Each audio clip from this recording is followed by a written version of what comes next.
Who have come back. I should tell you a couple of my really cool comeback stories. My first year as Count Victor the Villain was a little bit of a growth process for me because the 6 prior years I had a crown on and I was a prince and everybody was like, oh, I'm a prince. The most charming prince to have walked the festival site. Yeah, I was so he 180 inside of 6 months. I had some swag, as you know.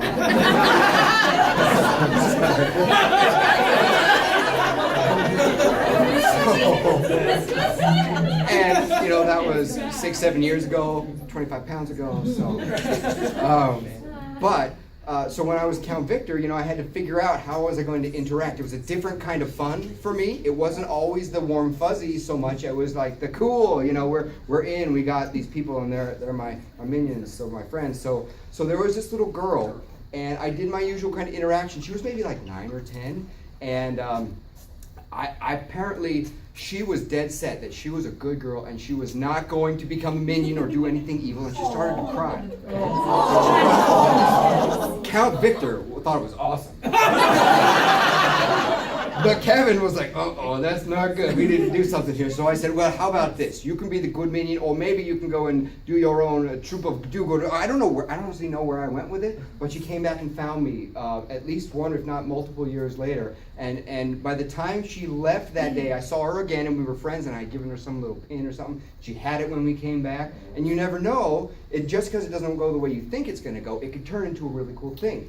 I had one of my most fun interactions with this little girl. She was probably like 12. She had this cool hat on that had like super fuzzy knitted something crazy head with the straps that come down that are their own mittens. You ever seen those? And I said, good day, young lady. I have a strange query of you. May I touch your hat? She says, okay. And I'm touching her head and she looks at me and she says, awkward. So I was so impressed. I didn't break character, but I was like, oh, you nailed it. So yeah. So my point is, make the really cool, great interactions. I think to a degree, quality over quantity. But you never know if that little 10-second something you just did with someone is honestly the only time that one of us plays with them for that day, and that may be enough. Maybe they don't really want to have hardcore all day long interaction like some of our favorite patrons do. But you know, then they go and they eat their food and they see their joust, and that was a full-on Renaissance experience for them, even though it was only 10 seconds and you didn't think of it a minute later. So you never know. Any other questions? No? If you think of something, track me down. I'm more than happy to help you with ideas about, hey, here's my character. I was thinking about this for a bit, or what do you think? I like that stuff, because again, it's really about how will it play, and mostly make sure that you're not thinking about, will it make me look cool, how will it make me feel, stuff like that. Think about how will it come across, because the better that you can dial it into your audience, that's what really makes it cool. I have a question. What about if you're very shy? Yeah. And you're, one of the characters? Yeah. How about you're a shy character? Lady, are you all right to say? I'm just wondering about it. I don't really know what to do. You know, there's royalty here in town. I've never even met someone who's made more than a shilling in their life. So you could be a shy person. You could talk to one person at a time. You could keep your space a little smaller. You could personally stick to things that you're a little more comfortable with, things that are not likely going to get crazy. Anybody in here can think of some random, doesn't matter who you're talking to, kind of a question. It could be like, all right, don't use this one, this one's mine, but have you heard the king isn't here? Do you know what's going on with that? I don't think he's really on business. Do you think he's on business? I'm going to probably do that a little bit. And you know what? I don't mind if someone else has some conspiracy theories. Don't take my other good conspiracy theories, which is like, you might have heard there's going to be an armaments, weapons registry. Do not sign up. You will go on a list. They will come and take your arms. Yes. Magna Carta. I believe in that. No. So anyway, so yeah, if you're shy, great first step. Acknowledge that, and then figure out how you can dial it in. Maybe it's you only talk to 1 or 2 people at a time. You keep it to something where you're not going to get too crazy outside your comfort zone, and you do the same kind of things repeatedly. So they're like, pair of old shoes. You're comfortable, and everything works pretty well. And I would Classic expect. example is Larry. Larry talks to everybody, but he does the same things all day long. Mhm. How many times does he say rock and roll? Yeah. Probably 1,000 a day. Uh-huh. And he doesn't do like this, he does like this. Larry is a close interactor, so that's part of the benefit of being this diverse of a cast. Each of you has your own performance style, and that builds the festival the way that we need it built. We need those people that do 15 and 20-foot interactions, and we need those people that do 2-foot interactions. Because we have as many diverse patrons as we have performers. Remember, if you do the 50-foot interactions, drink lots of water, maybe have some honey or something to soothe your throat nearby. It's dusty out there. If you're doing a lot of long-range projection. All right, anybody else? Any other questions, thoughts? Do you want to open it up for anybody who has something to chime in on this topic? Does anybody have anything they would like to chime in on this topic? Yeah, yes. Some years ago, when I used to do this, I always had some kind of musical instrument on me. If I saw a family group with a stroller, and they're just kind of standing there, and the kid in the stroller, yes, I just play them, something, not Star Woman, like Pop Goes the Weasel, or something that's Renaissance-y but familiar. Mhm. And it's like, and they usually like it. That's awesome. And what she just did there was not a coincidence. Renaissance-y, but familiar. Because a lot of people, if you start playing some crazy or whatever thing that they've never heard, it just sounds like nice music. But if it's a little familiar, it makes it easier for them to connect. So, yeah, great, awesome. I had an interaction last year. There was this couple sitting at one of the food tents. She was on her phone. He's sitting there, his arms acrossed, he's got a frown. My character being who she is. Walked up and went, "Madam, if you do not put that away, I am likely to walk off with him." He smiled, she put her phone away. So, it kind of made her aware to, you're here, play. Don't play with technology. I just, quite coincidentally, I'll get to you in just a second. I was getting thirsty, went and grabbed a bottle of water. We do random, essential, necessary things all day long. Doesn't mean we can't have fun with them. So just bear in mind, people back then ate and drank and did all the other stuff too. You could totally use that in whatever you're doing, because whether you know it or not, people are watching you. So don't be ashamed of it, embrace it, go with it. They love to watch you eat. There we go. Feel like you're. What were you thinking, Rusty? When the day is getting long and we're getting closer to the end and people are starting to leave, and especially if you're in the front gate area, make sure that your comedy is going in a more and more positive mode. Mm-hmm. It may be funny to talk about money and whatnot when they're coming in the morning, but when they're leaving, they have to make sure that you compliment anything that they've bought. Mm-hmm. Oh, that's the most wonderful set of shelving that you have purchased. Whatever. Yeah. Make sure that you do that and bolster up your comedy, make it more positive as they're leaving, because Absolutely. they're tired now. And we want them to leave the festival feeling good. Yeah. This is my reminder that I have something I want to tell you, but I want to go to Steve first. Jody Lee and I tend to pay attention to disabled people. And so if there's someone that's coming through in a wheelchair, we refer to the wheelchair as a carriage, and we use their royalty. They're riding in a carriage with a servant to push them. And we always compliment the servant to push them. We have, how many times do we come back every year, right? There's a, one guy's wheelchair was stuck in the soft area by one of the stages, and so they'll push it out, and they come back to visit us every year. I think it was the first year we were on cast. So, And that's something that they do. I try to do it as well. Don't be afraid to have fun with people. They know they're pushing a wheelchair. They know they're in a wheelchair. It's okay to acknowledge that. You might be, oh, I see you have a servant pushing you. Looks like a fine, strong fellow. You seem like a good man. I hope they don't beat you. Yes, please. After you fondled my fanny so much, I feel like you owe me dinner. I want to speak briefly about Fanny. Come stand up here when you do it. For posterity. Yes. For posterity.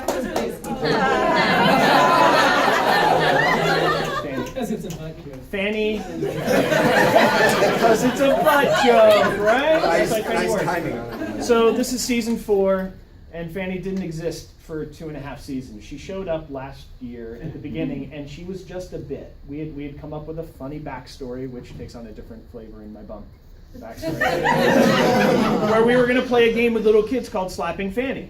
And basically hold her up and let little kids run up and just pound her and how hard they could do it. And it was great, and it went over super. But I missed my son. He was at school during the student days. So all I had to do was stand around and help the green tree guy, and I was holding Fanny the whole time. And the bit evolved out of the blue. So now, for those of you who kind of know us now, Fanny's a fixture, right? Fanny wasn't a fixture before. She showed up halfway through our stay here. And now I get to decide whether this group of people walking by is interested in the, would you like to touch my Fanny? Or the creepy, would you like to touch my Fanny? And I can reach out, and if they run away, I can pull it back, and there's all sorts of fun things. But I wanted to share that because this did not exist when we auditioned 4 years ago. Fanny wasn't even in the picture. She was still in IKEA, safely waiting for a child to buy her and bring her home, and now Fanny's stuck with us. So be ready for things to happen to your character, for ideas to pop up. Some of our best ideas have come from patrons and all of you. Fanny appeared halfway through our life, and now she's never leaving. One good thing to mention, when you're trying out certain bits, but especially if you're thinking about props, give it some thought, and probably, if it's a little borderline, run it by Jessica. Make sure she's cool with that. Yes. There you go. Definitely. My remember thing came from something that Rusty said about, they bought stuff throughout the day. I had a super awesome interaction with somebody, never talked about a minion once. I see these 3 people, they were back by the Falconer's Heath. I walked with them, and they had this box, like a cardboardy box, no idea what was in it, and we decided to play 20 questions, and I can guess what's in that box. And we started doing that. I walked them all the way out to their car in the parking lot, because I didn't know it was a stinking ceramic aardvark. Ceramic aardvark. I don't know what it was. I was expecting it was a dragon or whatever. It would have been much simpler. But we kept it going, and it was super fun. But all I did was play 20 questions. We don't know how to do that. So just be thinking of fun ways to play, and then just see, can you turn this into a period-appropriate interaction? All right. Anybody else? I do have one little thing. So, not a lot of you have seen Belladonna, but I used to play Belladonna every day in Kansas City, and as you're going, you're going to find yourself gravitating towards certain types of patrons because you have more and more bits to interact with certain types of patrons. For Bella, it's little kids who are crying and old men.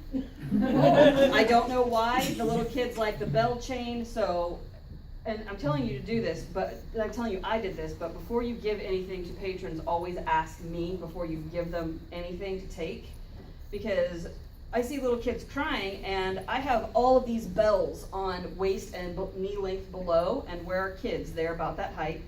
So as I'm walking, I've seen crying babies just go, as I'm like, ching, ching, ching, ching, in the festival site. Then there's the little ones that are just enthralled. So I've taken bells off of my belt and given it to the little kid. So my bell belt gets more and more bare as the course of the season goes, but bells are like, you get 500 of them for $5 and you just add them back on. Now as the entertainment director versus my assistant position, bells are choking hazards. Don't give them little things like that. But it helped make the parents happy, even though I didn't talk to them, because I stopped their screaming, tantruming child just by simply walking through. It's a distractionary tactic, so that's what I do. But that memory made me remember a lot of people try to give things away, like Kevin has his papers that he gives away. He gave me one of those to evaluate before he started giving them away. So if you have things that you want to give to the patrons, that is something I need to know about before you do it, okay? Yeah, they have little rings and little things like that. So keep in mind choking hazards. It cannot be food. We cannot feed the patrons on any level. And make it as period appropriate as you can, and then show me your ideas before you pass them out. Okay? Don't give them choking hazards. Questions, thoughts? I was just saying that if you are brand new, complete deer in the headlights, food tents are super easy.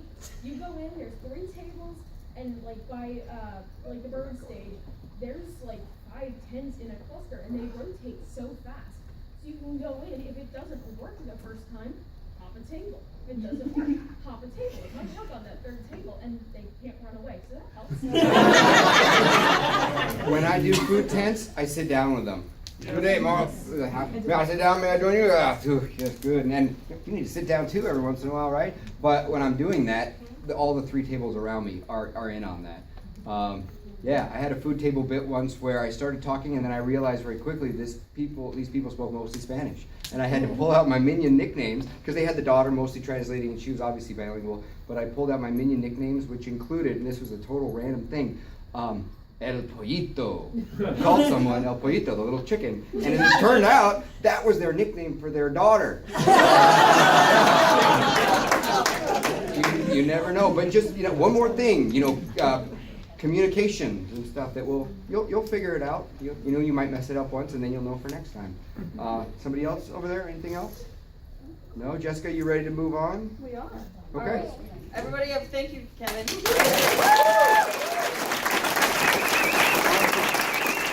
stop the